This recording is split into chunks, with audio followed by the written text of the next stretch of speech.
Imagine getting paid just for sharing your thoughts on products and services you use every day.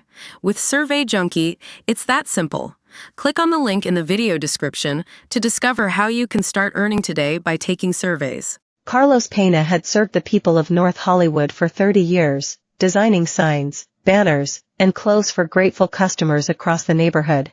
But on August 3, 2022, his humble print shop was decimated by a bombardment of grenades that tore through his walls, windows, and ceilings. The father of two had been caught in the middle of a police pursuit of a dangerous fugitive, who had barricaded himself in Pena's store. Now, the unfortunate businessman has been left to shoulder the costs of $60,000 in repairs after insurers and the city refused to pay out. And he is not alone. As unlucky as he is, American property owners are being caught in the crossfire of destructive SWAT raids every couple of weeks, according to Pena's attorney, Jeffrey Redfern. Just months before Pena's store was raided, Amy Hadley had her home in South Bend, Indiana, razed to the ground by police in a desperate search for a murder suspect who was never even there. In August last year, Austin police caused $23,000 of damage to the home of Glenn and Mindy Shield, an innocent couple, after they busted the wrong property.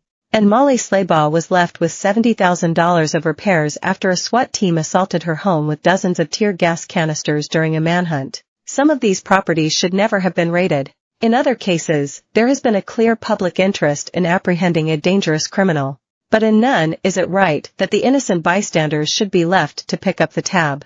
Yet insurers say this is what is happening across America, because acts of government are not covered by their policies, while city authorities can claim immunity from damages. All of that could change, however, if Vicki Baker wins a landmark case set to go to the Supreme Court in the fall.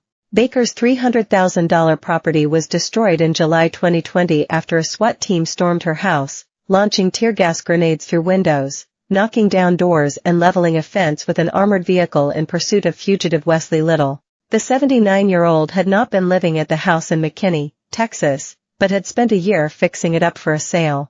She had even found a buyer, who unsurprisingly pulled out after the raid left the house in a mess. Little killed himself in the master bedroom. Baker, who lives in Lakeside, Montana, remembers one of her first conversations with a city official, who told her she wouldn't see a dime if she tried to claim compensation. Those words were still ringing in her ears on June 22, 2022, when a federal jury ruled that she was entitled to $60,000 in damages. It came after U.S. District Court Judge Amos Mazant III rejected the city's argument that police action should be exempt from the requirement that the government pay for property it destroys. Redfern, an attorney for the Institute for Justice, IJ, described the decision as a sea change in the law. Everyone agrees with the general proposition that the government has to pay for the property it takes, he said. But courts across the country had held that this rule just did not apply to the police. But the police are part of the government, which this victory makes abundantly clear. Baker was able to win her case because Texas is one of only 2 states in the country, alongside Minnesota, that hold that this kind of damage is compensable. Redfern said the fact that these states have had these rulings on their books for decades without them adding any discernible strain on municipal budgets shows that cities can afford to pay out.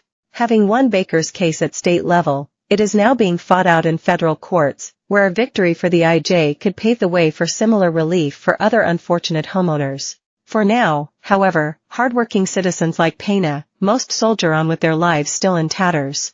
Unable to afford the costly repairs, he has been forced to work out of his garage, causing a loss of revenue of more than $120,000. He is in the process of selling his home. Earlier this year, the U.S. District Court for the Central District of California ruled he was not entitled to compensation, a decision the IJ is appealing. Pena recognizes that the police were doing their job, but can't understand why he should have to suffer for it. "I'm not the guilty one," he adds. "I shouldn't have to pay for it. It's ridiculous. They, the insurers and the city, just wash their